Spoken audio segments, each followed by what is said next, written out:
There's a number of companies who've come out with models that you can bring into your environment securely, privately, and train your model on your data. And that's the punchline, I think. Where to park it is you want your AI to be slightly biased, right? You want your AI to know your business, to be customer centric, to be brand centric. You want all these things. If you're using a public model, you're not going to be able to configure it to know your business and your customers. And I don't think you want to from an IP standpoint or from a security standpoint.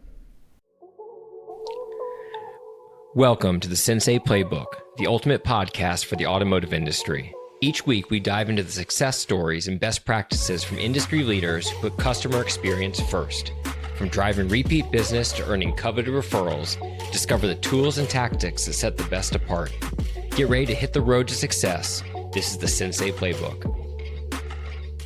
Hello, Sensei podcast listeners. Welcome back to today's episode of the Sensei Playbook. I'm super excited about our rock star guest today. He is the CEO and founder of Brain Trust Partners, formerly headed up marketing at Signal Labs. He has served as a catalyst for digital transformations for some of the world's leading brands, including Chevrolet, Dell, ExxonMobil, and Hilton. He is an investor and advisor to several technology ventures and co-author of the Mobile Commerce Revolution. So without further ado, I present to you the one, the only Mr. Tim Hayden. Welcome, Tim. Super excited about today. You bet, Chris. I appreciate you having me, and I'm glad to be here. Happy New Year to you. Yeah, Happy New Year to you.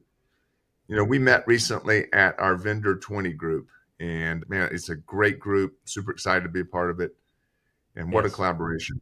I don't think I've ever been around a group of people that were empathetic with each other and just had a foot forward in terms of integrating and working together. So really excited about that part of it, not just the fact that there are a bunch of people that want to see each other succeed, which there's no lack of that either. Right.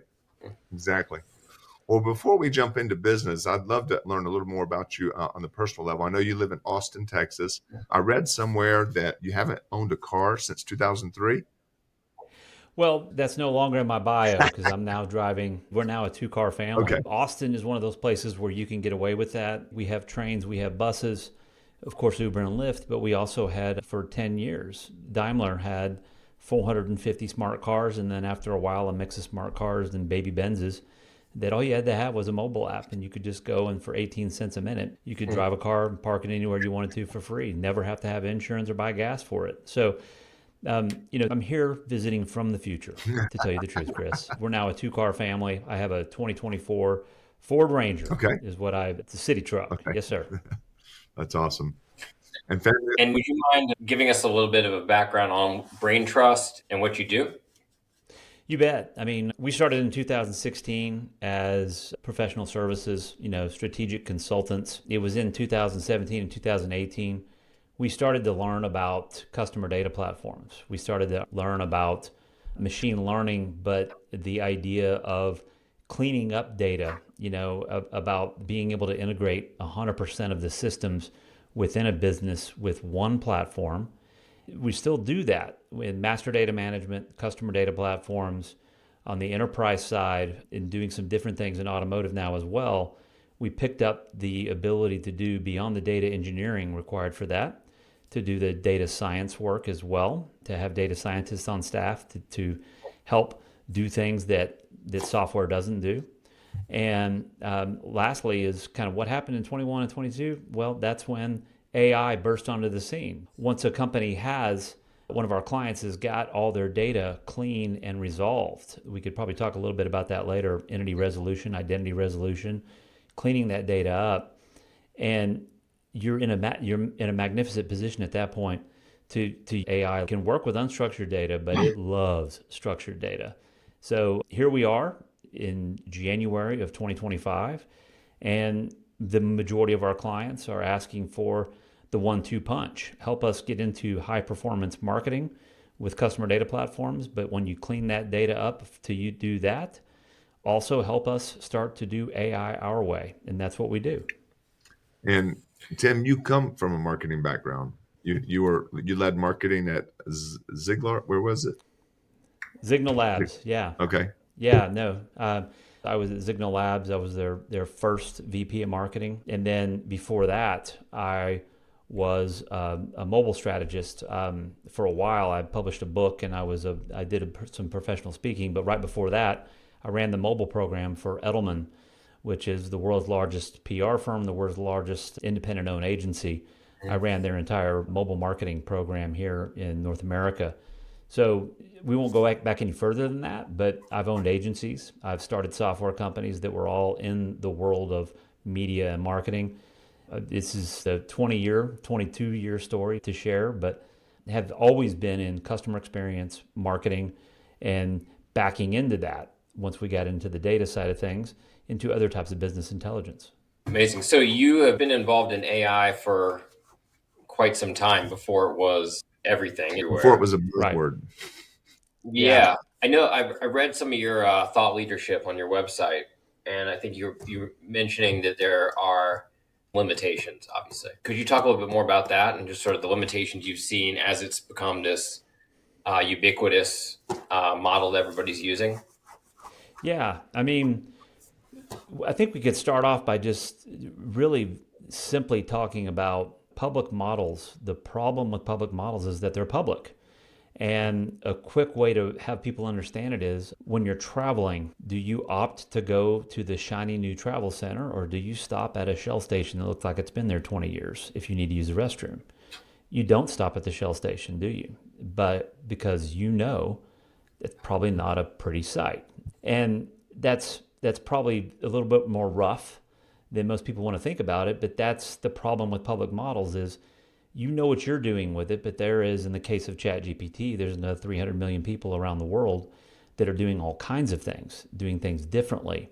And there is some malicious behavior that's happening there as well, called jailbreaking or doxing, or some of the things you can do to actually poison these models, which is where we hear stories about hallucinations. You have people do screenshots of these little banners that come up and say that ChatGPT is down right now, this is what happened to Facebook. We all remember fail whales with Twitter back in the day. These are the things you have to worry about with public software, period, not just public models. So I just think if you want to operate your business on rented land, which a lot of companies have, spending 40 to 80% of their marketing spend with two companies, with Meta or Facebook and with Alphabet or Google. With Meta or they've done that. And for good reason, are dealing with single points of failure. Just as in the car business, people know having all their data in the DMS is a single point of failure waiting to happen. So I just think you've got this opportunity here with open source models, Meta with their Llama family, Hugging Face, Olama, LangChain. There's a number of companies who've come out with models that you can bring into your environment securely, privately, and train your model on your data. And that's the punchline, I think. Where to park it is you want your AI to be slightly biased, right? You want your AI to know your business, to be customer centric, to be brand centric. You want all these things. If you're using a public model, you're not going to be able to configure it to know your business and your customers. And I don't think you want to from an IP standpoint or from a security standpoint. Good point. It's interesting because I think the real value now is the data, right? And what data set you have at your fingertips, right? That's right. And so everything else is sort of commoditized in terms of potentially the model. They're all sort of converging on the same place, it seems like. You'll have like 1 month where OpenAI is ahead, then Google will pull ahead, then Anthropic will pull ahead, and they're just sort of going back and forth with their models, but it's the data set that really makes a big difference. And so are you finding that your clients are recognizing that, or that dealerships are recognizing that? In what ways can dealerships take advantage of like this massive amount of data that they might have? Well, I think the first part of what you just said there is that there's an AI race that's happening all around us right now. And OpenAI has been forthright in saying that they want to build something. They use AGI, artificial general intelligence, is the thing Sam Altman likes to talk about. They want to build something that can reason faster, think faster, and make decisions faster than humans can. That's all they're doing. They are not building something custom configured for your business. They're letting you do some wrapper type things, where you're able to wrap ChatGPT to do certain thing and give it some rules on certain things you want it to do. But to your point, it's not trained on your data. Its memory is very shallow. Even though there is some memory there now, its memory is not holistic. That gets us to the second part of your question is, how do dealers, how do people in retail automotive, how do they deal with this? There are dozens of systems that are on the market today that allow you to integrate. Most of the CDPs are integrating all your variable data, right? Which is going to be your marketing, your customer service, not really fixed ops so much. F&I for sure, right? It's going to have that data going through it, and it's also going to have a bunch of media data and media intelligence coming through it. There's also other systems like Axle Automotive is one that is coming in and saying, let's take 100% of the data, which is our belief as well, especially now that we've become intimate with dealer operations, that most dealers have really looked past the opportunity to maintain customer relationships. They've become very focused, almost in a rut, if you will, with driving the top of the funnel and driving their intelligence on what's happening in social media or that rented land I talked about earlier, instead of really starting to understand that they have people that have bought from them in the past that probably have more than an ounce of trust to go back to bring them in for fixed ops first and foremost, stop them from going to Jiffy Lube, stop them from going to AutoZone to get a cabin filter or an air filter. You could drive millions of dollars in your business if you just got X% of your current known customers to come to you rather than going to a third-party installer, for instance. This is before we're even going to lean into AI, right? Is just say the automotive industry is a smooth 3 years behind everybody else. Literally, everybody outside, maybe banking, credit unions, they're probably just slightly ahead. And that's because AI, for the most part, originated on Wall Street. How do you deal with signals happening in real time? So at the end of the day, I just think dealers need to take control of their data. And Jesse, the way you said it, right? The data is the key point, the key ingredient. And it is their key to the future. It absolutely is. And you guys are helping go in and build out their CDPs. Is that one of your value propositions? Yeah, it's, we've got partnerships. I think it's safe to say we have a relationship with Impel. We do have a relationship with Orbi. We work with enterprise systems like Treasure Data, Zeta Global. These are systems, especially with large dealer groups that have, say, 25 or more rooftops. You need a CDP for all the rooftops. All the systems in the entire organization need to plug into that one system. So what do we do in that world? We're doing the prioritization of what systems need to be integrated, what order they need to be integrated in, and then I've got a data engineering team who does that. It's not just as easy as creating an API connection. There's a science to how you make sure that you're going to do it correctly, things are going to work the way you want to, and that's where data engineering and data science comes into play. So, we're doing some of the heavy lifting, to be quite honest. And when you think about it in the way we've at least contextually backed into it, talking about AI first, to get to AI, you got to get the data right. It is the longest last mile that I think this industry has to have some level of confidence and surety about business continuity and how they operate in the future. Do you the way I see it is the car buying journey is often long and often very multi-touch. And so I'm wondering how AI and machine learning can be used to create more of a personalized experience in the automotive world, but at the same time ensuring data privacy, because it seems like that's a big piece of it too. Is you don't want it to be too intrusive and to feel too intrusive, but it does seem like there's an opportunity here to help personalize that experience. I definitely think so. There's no doubt about it. A majority, and I'll just safely say at least 51% of dealers have mastered the art of retargeting.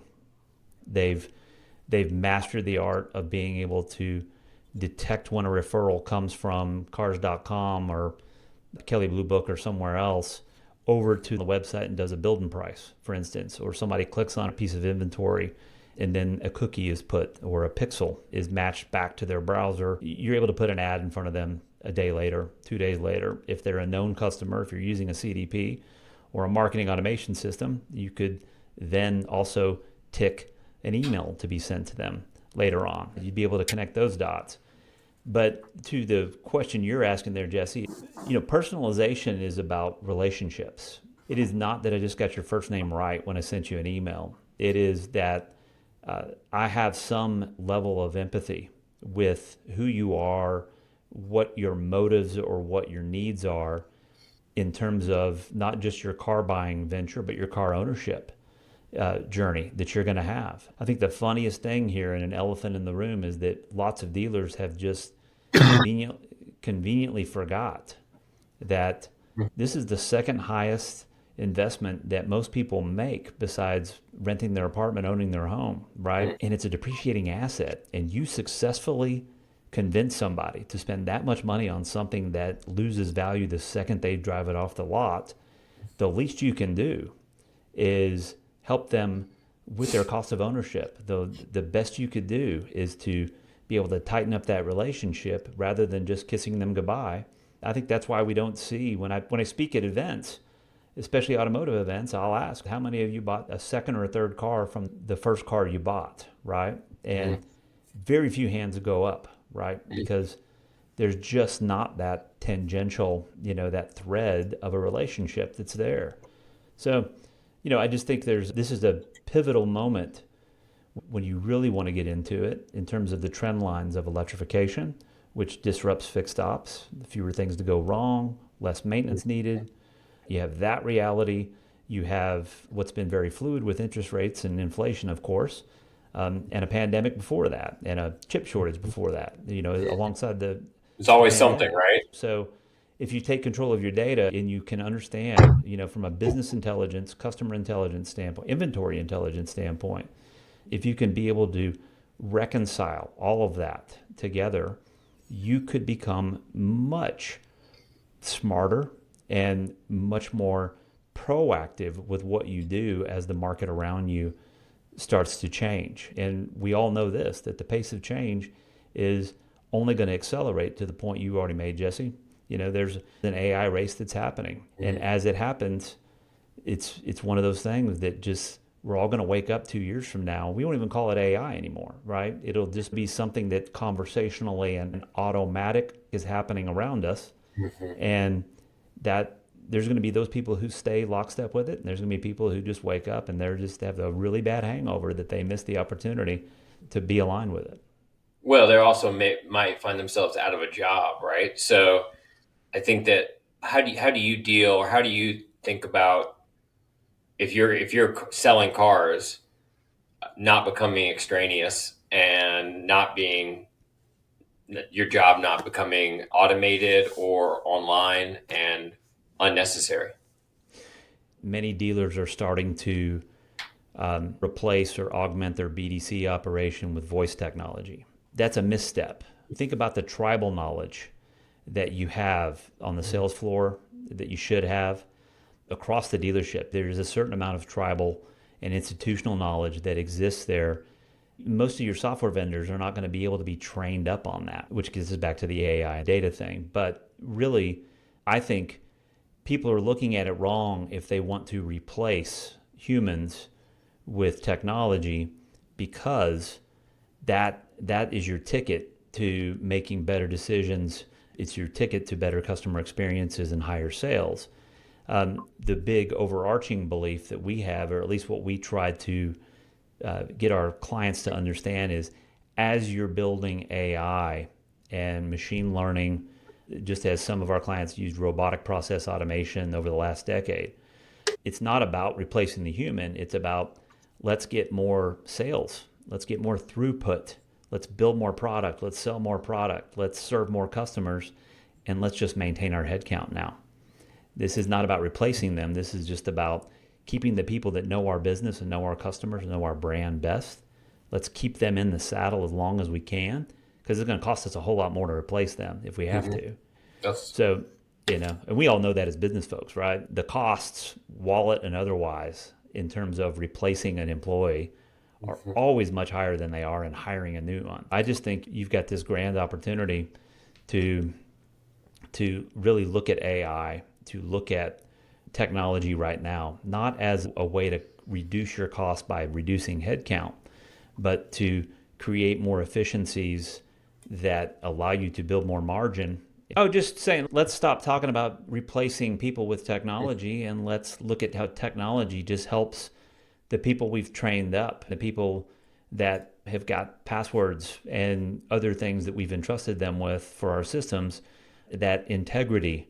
Let's fortify the integrity we have as a team and give our customers what they want, help each other do our jobs better, grow the margin of the business, grow the volume of the business, instead of trying to say, I got to cut costs everywhere. You start to sound like a PE firm when you start to say, Mhm.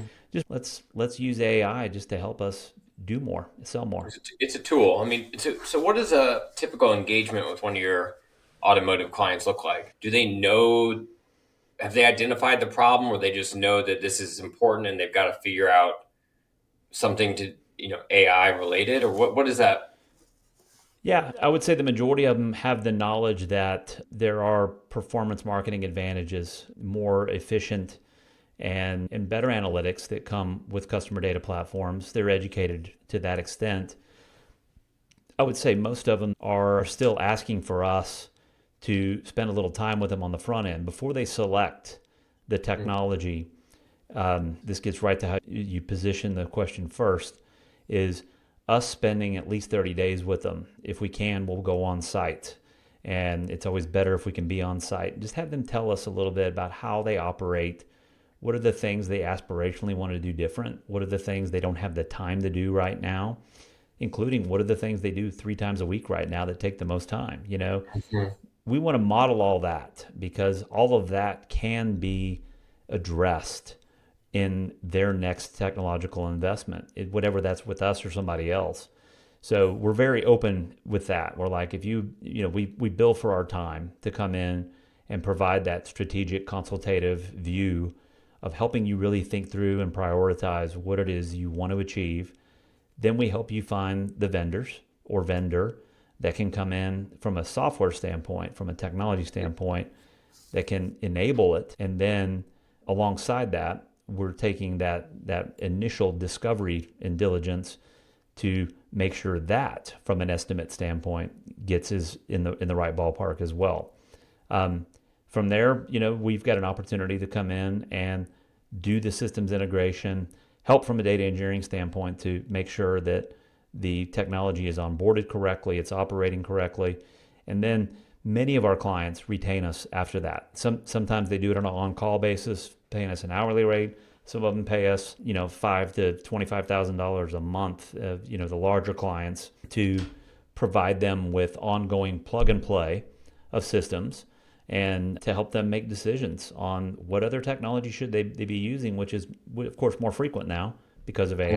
Is the goal to get to a place where you're actually generating actionable insights from the data? I mean, I assume it is, right? As opposed to just more data and more like, what can I actually do with this to make my business run better or grow revenue, right?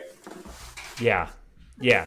I think that's table stakes, to be honest, Jesse. It's table stakes that your investment in any technology right now has got to deliver actionable insights. And better than that, we have the opportunity, going back to Chris asking me about my marketing background, I think we have an empathetic approach to business operations, not just marketing operations, but to help them understand that they can prescribe how they want to operate different, how they want to do things different going forward, and put them in a place in terms of how the technology is configured to deliver that, which is always going to be actionable insights that deliver on some net positive business results.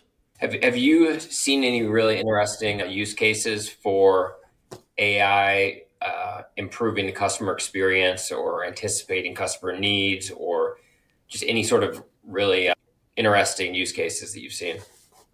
Yeah, I mean, I think there's more things that I see happening around fast food and the banking industry right now, where you have certain businesses that are using computer vision in the drive-through. I'll get really tactical here. Yeah, I'm curious. And then assigning, say, a license tag or a license plate to a customer record. So as soon as it is seen, their profile comes up. Whataburger, which is no longer Texas-based, a PE firm out of Chicago bought them. But Whataburger was on the record as saying they were doing that for a while. So they knew you came through there. The system was automatically telling the person working the window that, hey, this person orders a large Diet Dr. Pepper every time. And they didn't order one. Suggested Diet Dr. Pepper, right? That's crazy, right? Yeah. I mean, that's honestly what this is about. When you call in, whether that's for logistics or some of these other folks, them being able to have all the scans that they're seeing on their screen to say, we know exactly where your package is right now. We know that's good data governance on one side, but it's also on the back end, it's machine learning, probably today, some AI that's maybe giving them, especially in the case of, I'll use UPS as the example here, a lot of their folks are offshore. They're not westernized. And I mean, I'm not trying to be profiling or judgmental there. It's just that they don't live here in the United States, but now they have a system that knows what to say to me, how to talk to me. You can tell by the scripts that they're reading. You can tell that's happening.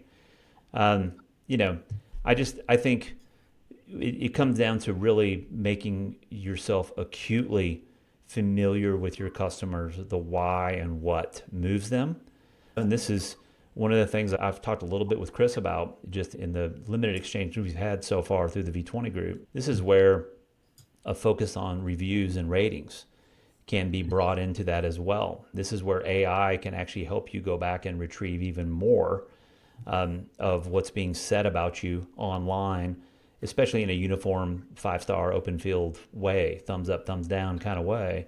The kinds of things that you guys are doing there, it's already, we talked to a dealer who's using you. We're going to call you guys up and say, let's talk about an API connection.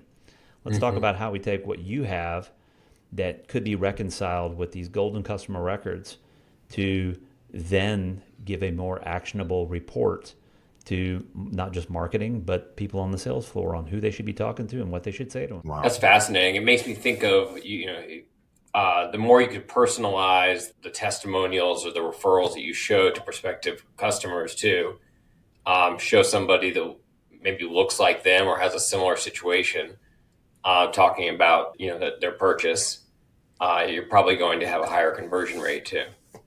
Yeah, well, that's what I'm sure you guys are familiar with Kaylee Filio. And Kaylee and I have talked about this. She's deep on the parts side of the business, right? And I said, it's beautiful if you're bringing fixed ops data into the analysis. Maybe you have what you just described, Jesse. You've got this fantastic opportunity to know that people that lived in these zip codes that bought that VIN series or that make, model, year, trim, that correlation right there, all bought this one part number, or 200 of them bought this part number, and we found another 1,000 of them that haven't. Well, how easy would it be just to take that part and just do a custom email to those 1,000 people and maybe just get a 10% to come in and get it? And she and I talk about wiper blades as an example. And dealers are like, it's a wiper blade. And I'm like, yeah, but what if you could sell 100 of them next month? I mean, not only is that a transaction, but it's also the person coming to the dealer. Huge opportunity for the parts guy or the tech desk just to walk out, have a conversation with them, install it for them, and make them feel really good about the dealer, and then ask them the question, you ever thought about trading this in? Or how much longer do you think you're going to own this? All things they can remember, walk back inside, put it in the customer record. Think about all the boats that rise. When you key on a small micro transaction like that, it's still customer experience. It's still customer intelligence. Fascinating. Do you have a case study, a recent case study where you have a big ROI from going in and helping a dealer like fire on all these cylinders? Not yet, but we're building 2 of them right now. Yeah. We're building 2 of them. I'm the opening keynote for the American Truck Dealer Show in New Orleans, which is part of NADA. And then I'll be speaking on Friday afternoon on the NADA live stage there in the NADA Expo floor I'm hoping I have at least one or two use cases that I can freely tell Yeah. who we're doing this with by then. Yeah. But a whole lot of what we're going to be sharing there is a lot of what we're talking about here. It is 2025. You read any news, you watch any news, what are they talking about? They're talking about artificial intelligence. They're talking about what Vivek and Elon are probably going to do to inform some policy. After January 20th, there's going to be lots of talk about what the Trump administration wants to do. And there's probably some things in the FTC world that are probably going to get reined in, but FTC safeguard is going to stay, and data privacy laws are going to stay.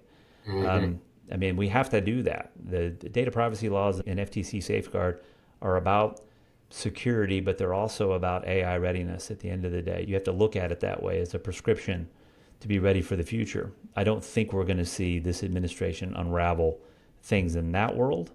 I think that there's a lot of rulemaking that's been done, especially on the part of the FTC, that probably isn't necessary, and we'll see that unravel, but that's requirements for people to move ahead with their business past the end of this year, to be quite frankly. How do you think the battle between these closed systems and an open, like Llama, is going to play out? And do you think that there's, I guess, what are the policy implications or the regulatory implications of having these two dueling models? There's a reason Zuckerberg wrote a big check to the Trump campaign, right? And that's what it is at the end of the day. Money's going to talk. TikTok, same thing, right? There's going to be the days leading up to the ban. There's going to be a whole lot of backdoor meetings that happen between venture capitalists, PE firms, big banks, and the government, just to say, what can we do here? I honestly think that the open source models see an opportunity to do things, first and foremost, Meta excluded. Meta has a different motive, but we'll talk about some of the others. Some of the other open source models, I think, just see an opportunity to pacify CTOs and CIOs that don't want people uploading spreadsheets to ChatGPT, right? We don't need to share our information with a public model. So how do we build AI our way? Open source models, that market is going to be fascinating. This is where folks like Dell, Microsoft to a certain degree, certainly Salesforce is claiming that they're going to enable that. You see the hyperscaler or the legacy technology software vendors, right? You'll see them trying to say they can do it. But I've got a lot of bets on what started off as 4 guys in a coffee shop 2 or 3 years ago building some of these things. They didn't have all the baggage, right? They're going to be able to build things faster. They're going to be able to accelerate. That's one thing. Meta, my belief, first and foremost, it's ironic as hell that the company that violated our data privacy for the better part of 15 years is the one who's giving away open models, not charging anybody for them, right? So these meta models, if they're doing anything, they're getting the market to understand how they have more control with that model. And what does that do? It means more hours out of a 24-hour clock that they're not subscribing to ChatGPT, using ChatGPT, using Claude, using some of these other models, because that's the 6-7 companies that are racing to AGI. It's not just AGI; they're racing to grab our attention as much as they can. Google and Apple, they hold the best cards in the deck because they have the most connectivity with the end user, right? They've got the connectivity and a whole lot of the software that's already just there. Microsoft's right behind them because they own LinkedIn and they have Xbox and they've got our productivity suite, Office 365. There's a lot that you can look at how this is all going to play out. But I just think there's going to be, from a regulatory standpoint, there's probably going to be some antitrust movement. I don't know yet. I mean, I listened to several analysts that say that Trump says that he wanted to fight back and not have technology companies get too powerful. However, when you got Elon Musk right there, this is a guy who has got a couple million homes that are all using his satellites for internet service, and 3+ million cars on the road that he always tweets that he can just flip a switch and turn them off and on, right? I've got one of them. You got one of them, right? Yeah. And when he bought Twitter, he didn't buy a social network. He bought 17 years of human thought. Some of the best data, right? I mean, that's why Grok is such a fun model to play with, because it's snarky, it's funny. just kind of like people are when they're trying to have conversations between each other on Twitter. You're going to see things from a regulatory standpoint hover around privacy, hover around security. We're going to see some investments, I think, in digital defense. My belief is World War III is already being fought right now. The text messages that we all get that just say, hey, are you going to yoga class tomorrow? What the hell is going on with that, Tim? First of all, Well, okay, you're going to have to explain this to me because I get these all the time now. Well, don't ever respond to them, because when you respond to them, you are proving that your phone number is valid. And when you do that, they go to the dark web and they fish your phone number to find if anybody else has got an address, an email address, social security number or better, right? Match with it. They'll sell it there, which causes more people to What's use the it. best course of What's that? action? Do you report and block? I do. Delete and block. Yeah. And it's to echo Jesse's frustration, right? I get 5 or 6 of them a day. Plus, I still get political texts. I know I've opted out of all of them, but I'm still getting them. I'll say stop on those, but then I'll hit report, delete, and report as junk. The fact that it is such a pervasive issue right now is what there are people that work in cybersecurity have been talking about. This is how, especially people that are 40 plus, I'll say, are vulnerable because we don't have me. I'm 52, and I talk to my friends all the time who get their Facebook accounts hacked, things like that. And I'm like, it's just, you can't just think somebody guessed your password. There's a door you left open somewhere. There's something you did that, I'm going to assume good intentions. You just left a door open. 80% of all cyber breaches are because of human folly. Is because a human wasn't changing their passwords, wasn't downloading bug fixes and security fixes, or worse, sharing their password or having them written down on their desk, not having a screensaver. Just the little things that leave doors open for people to see something. Why the screensaver? Well, you increasingly need to know that as you're looking at personal information on your computer, it could be somebody else's information, could be your own. The longer you leave it up there, the easier it is for anybody with a smartphone just to come out and take a picture of it and to do something with it, right? And if you work for an organization where you're not exactly going to lunch with everybody on a regular basis, you got to look over your shoulder. So, I just think, there's a whole lot in terms of the rigor that we need with data governance, which falls in that world of privacy and security.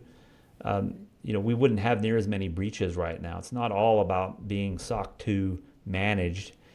That is a great job of putting a wall around your business and stopping people from penetrating from outside, right? But let's be honest, it's usually somebody on the inside who's left the door open. And I think it's the same thing. It's the point we've made a number of times on this recording. If it's mishandled, bad things happen. If it's left vulnerable, somebody's going to steal it. That's just the world we live in now. Well, I wanted to ask about customer experience because I know that that's part of what, Brain Trust helps refine. Since COVID, we've seen a decline in execution of exceptional customer experiences at the dealership level. Right. What do you guys do in terms of customer experience? Yeah, we look specifically at the opportunity to take, once you have a large data management system that's doing the reconciliation, across all these different systems. You talk about entity resolution real quick. Is an identity and object resolution is to say that you have a customer whose name is Chris, and he's identified as Christopher, and he's identified as C. Snellgrove, and he is Snellman 5000 on Twitter, right, or Instagram. We have all of these things, what I just rattled off. He's also got an American Express and a MasterCard. He's also got an IP address and a MAC address that have changed 4 or 5 times when he got new iPhones and got a new car and paired his phone with his car. There's another new MAC address, right? All that information lives in the systems. Whether you see it on your dashboards or your user interfaces or not, it's all there. So when you bring it into these master data management, these customer data platforms, one of the first things that it's doing is it's starting to say, hey, Chris and C, and that iPhone used that credit card on that Wi-Fi network where also this name was used, which was also used, this phone was used on that same Wi-Fi network. This is not what humans can do. This is where machine learning can go through. Python is actually identifying those attributes and then building what has affectionately been called golden records now for that customer. You mix into that VIN information, commerce and business transactions that you can also identify with that person. This backs me into the customer experience answer is, if I know more about you to be empathetic with you, I'll know better what to say to you. I'll know better in terms of timeliness and message of what to send to you, not just to send you the same thing I send everybody about a 20,000 mile checkup. There's that part of it. Go back to the wiper blade example, right? It's how are we getting down in the needles of the haystack now and starting to find where there's correlations between customers and giving us ideas on what to do differently with them. But the other side of that is what I think is more customer experience, is making sure that so much of that information we're talking about is accessible as soon as somebody picks up the phone. We do have clients that are doing this with contact centers now, where the phone number, just like the license plate example I gave earlier, but the phone number now, this is the easy part, caller ID and telematics. We know that, I'll just stay with Chris for a second. We know it's Chris calling. And as he's calling in the queue, his record comes up on our screen, and we answer the phone. We say, "Hey, Chris, are you calling about that 2019 Tahoe that you brought in last week?" That to me is contrasting with calling the dealer and saying, press 1 for sales and 2 for service. And then the next person I talk to says, hold on, I need to put you on hold to find the answer to that question. That's where I think customer experience can be salvaged in terms of stop wasting people's time, right? Understand that your mismanagement of data, your mismanagement of intelligence is basically creating frustrating experiences for your customers, and worse, leaving your salespeople, right? Your people who give the best phone and have the best conversation starters.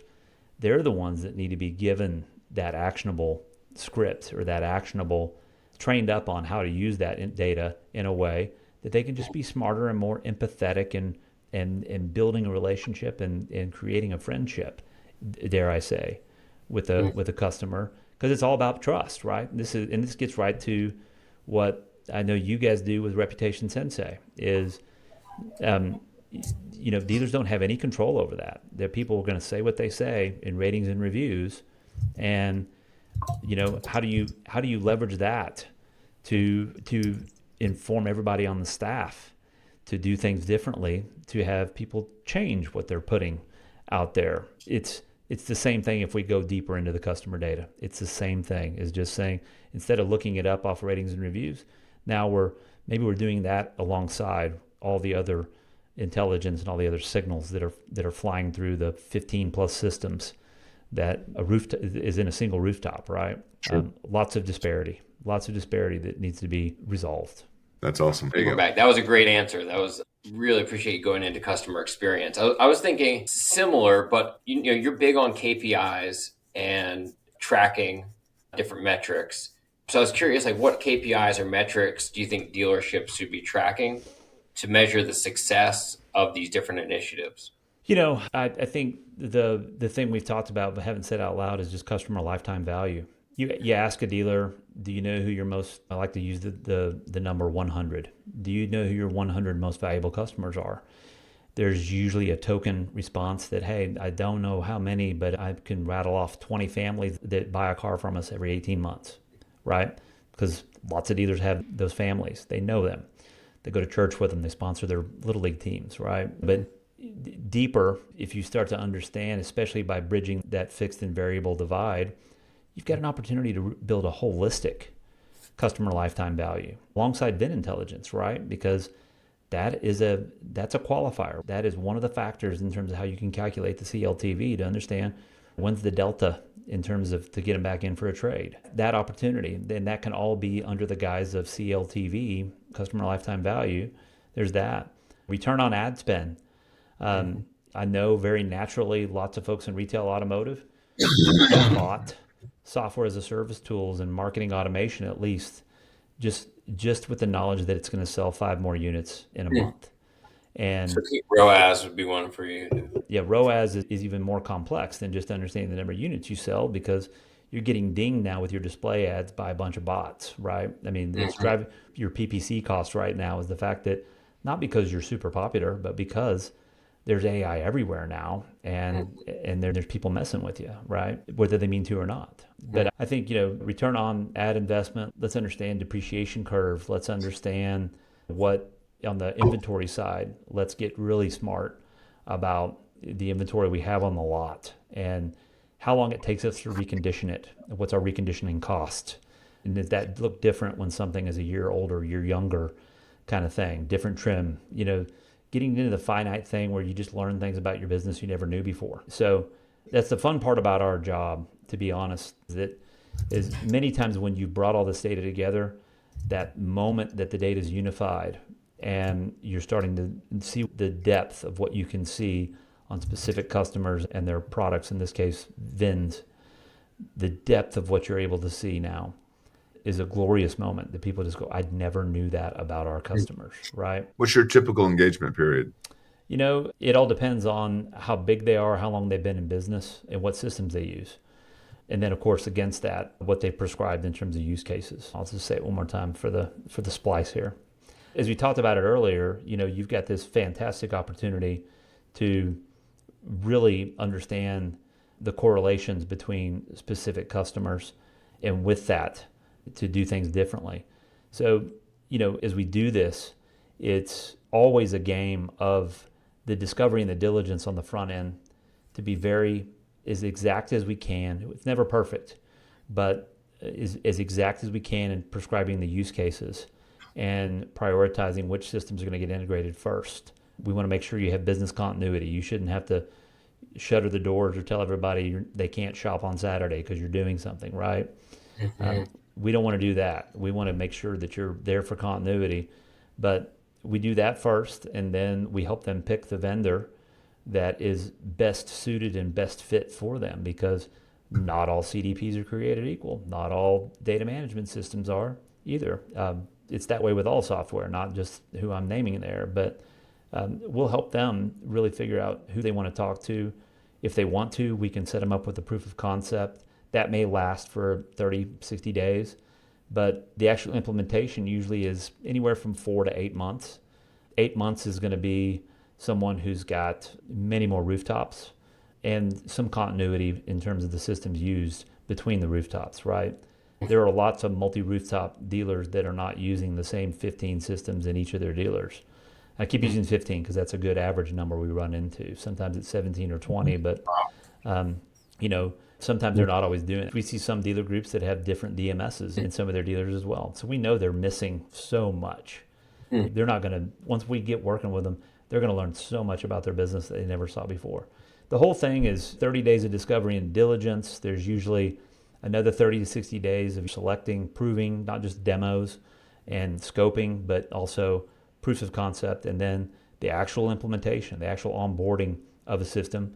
As I shared earlier, many times we get retained after that because we've seen the state of their data, the state of operations. We have an intimate look at what it is they're doing, and things change every 6 months. Things are changing every week, actually, but for budgeting purposes, things are changing at least semi-annually right now. So if we're taking you through that first phase, we probably will be there for you in phase 2, phase 3. And this is where we get into ODB2 connections, getting ODB2 diagnostics by satellite now is one of the things we're looking at for a couple of dealers. No dongle needed, right? Nothing connected to the car. It's just something we're going to be able to get much more proactive in terms of how we reach out to people based on certain codes we're getting as well. That is a for sure 2026, 2027 thing with connected vehicles.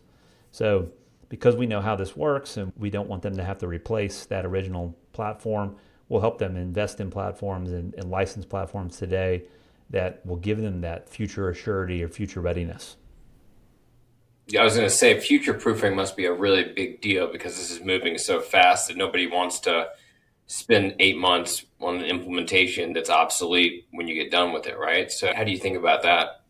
Well, I mean, we don't have T-shirts made, but we always say that future proofing is BS. There are vendors out there that say they will future proof you. That's not true. A lot of CDP guys say they'll do that. We'll future proof you. No, you won't. You can give us future readiness for the next 2 to 3 years, but 3 to 5 years is when quantum's going to show up, right? Right. This is when AT&T and Meta and AWS are going to start building data centers next to nuclear plants and owning the nuclear plants. We're just seeing the agreements made right now, and there's a lot that'll look different over time. And I do believe that things like AI agents, which really haven't poked their head at all into automotive yet, but Really cool. they're They're everywhere gonna right game now. changer. They're going to hit hard. They're going to get proven outside automotive for sure. NADA in 2026 is going to have quite a few people who are talking about the deployment of agents. I say that maybe Salesforce says they're 2025 doing will be the agent year of the teams, agents. but yeah, but 25 as a whole is the year of the agent, and that'll change. That'll change what people do with language models. It'll change what people do with software as a service. So these are all, I'm always very transparent with people. It's like I can't predict the future. I can wax on about it. I can try to play the thought leader and saying, hey, these are the things you should be looking at. Be ready for these scenarios because these are the most likely. What the trends tell us, these are the most likely scenarios. If you're ready for it, your data is what's going to make you ready for it. And then from that point on, whatever left turn, right turn, advancement that you're going to make, you got your data to take you because it's your data. It'll take you to that next level. Go Tim, ahead. before we wrap, I want to find out who do you look for inspiration? What do you read? Who do you follow? Who do you listen to? I've got a number of folks that Christopher Penn, who I've known for many, many years. He lives in Boston. Trust Insights is the name of his shop. And when it comes to language models used in very tactical situations, I follow him. I read a lot of what he's put out there. I subscribe to about 16, 17 different newsletters that I think we can probably put in the show notes for this, some links to those. Love to. I won't merchandise them for you right now, but that's my standard ingestion is Wall Street Journal, which is to me as center news only as they come for national news and global news. And they cover technology very, very well. And they also cover that relationship between politics and technology very well. I read a little bit of Bloomberg, and then I've got about a handful of newsletters that are people that are specifically looking at that which is just around the bend and what's being proven today. And that always gives us ideas on technology and use cases that we could make happen today just because we have such a stance on data governance and data management. It's the data that enables all of that to happen. So you want to be able to come back in the context I'm talking about back to a client and say, listen, I want you to read what this company just did, right? So it's always smart to keep your eye on what other people are doing. Any big goals or changes for 2026, 25 versus 24? Anything you're going to do different? Yeah, I think we're going to get further into the automotive industry. It's acutely relevant to this conversation and our relationship through the V20 group is, we've got a goal to at the end of this year probably have between 10 and 20 dealers that are on that transformation journey with us. And that's one part of it. The other part is the biggest cost for anybody right now when they want to do AI their way is their cost of compute power and how much it costs to do data processing and AI processing, right? So we have an exciting relationship that we're going to announce probably here in the next 30 to 45 days where we're looking at not nuclear, but natural gas as a way to control your compute costs. And we'll be in a position to promise many of our clients that we'll be able to reduce your processing costs, not even just AI, but your actual data processing cost, which is part of your software bill already. We'll be able to drive that down by as much as 50%. Wow. Wow. That's big for us. And then, with that is just, I would say getting in a position to where we can provide more overall industry guidance. We do a lot of work with NADA already. I mentioned a couple of things they have me set to do in New Orleans, but we sit on the STAR Standard. We're a member of the STAR Standard Alliance, and lots of talk that's going on there with the cloud, with data management, with AI. What's the top-down guidance we can give the industry in terms of not just standardization, but now privacy and security? And what is the best way to use a lot of this that's just on the market all around you right now? I see an opportunity to contribute to that at least. Cool. I guess my last question would be, who is your ICP? Who normally reaches out to you to schedule a meeting and an initial consultation? It is almost always someone who is in charge of marketing or media, who, if not themselves, they've got somebody they work very closely with. In the car business, that's usually someone who's kind of matured in the place of internet sales, right? But when it comes to dealers, it's general sales managers and it's dealer principals. Okay. Because dealer principals, I think, are the ones who are reading Bloomberg and Wall Street Journal. And automotive news, right? Cranes is doing a fantastic job of covering what's going on right now with the ebbs and flows of connected vehicles, of AI, electrification, all these things that make for an interesting blend of things to shape the industry. We're seeing more and more dealer principals that want to be involved. They want to make sure that they're investing in the right things, because a lot of what we've talked about here when I was quantifying what our scope is probably second only to their DMS bill. We think there's more applications in terms of how you change the business, how you iterate the business because of the work we do. But we do enjoy the principals, and outside the car world, it's CEOs involved, but also CFOs and this new crop of chief data officers and chief strategy officers. Those, and God bless them if they have them, chief AI officers. Are you seeing that more and more? Starting to see some of it, and I've questioned it because of how fast and how busy it is. I don't think there's any one person who can carry that load. I don't even think that and if they have been designated that, hired into that position with that title, I don't know a company out there who's also given them the 100 people they need or the 10 people they need to start to form policy and start to form some swim lanes around what the company does or doesn't do with AI. So I think we're going to see those change, though. I think we will see more chief data officers. We'll see more chief security officers or chief information security officers. They're worried about compliance. They're worried about liability. They're worried about risk. Our belief is if we can get as much of decision-making leadership in the room at once, the better off for us, because we'll hear different things they're trying to achieve or that they're concerned about, address all that, and show them that the price that it may require, the investment that it's going to be required, actually has benefit across many business units or many different roles. What revenue generally is a entry point into this being a viable solution? In terms of the businesses you work with? The client, on the low end is going to be, on the supreme floor of it is probably 25 to 50 million in annual revenue. Yeah. We find in this world it's going to be closer to $1 billion, and the same thing with banks and credit unions, right? $1 billion of managed assets is not a very big community bank, right? But a $50 billion community bank that has 150 locations, who's done a whole lot in commercial real estate or energy or some of these other things, right? I see behind you got CBRE and Cousins and yeah, other logos there. And then we've just this year have started to, I've got a golf tournament that I put on with those guys, but we're starting to talk about how AI can come in and make a lot of the operational side, general contractors and architecture and folks like that. How do they want to do things faster? How do they want to iterate ideas faster and learn where they can build efficiencies in their operations?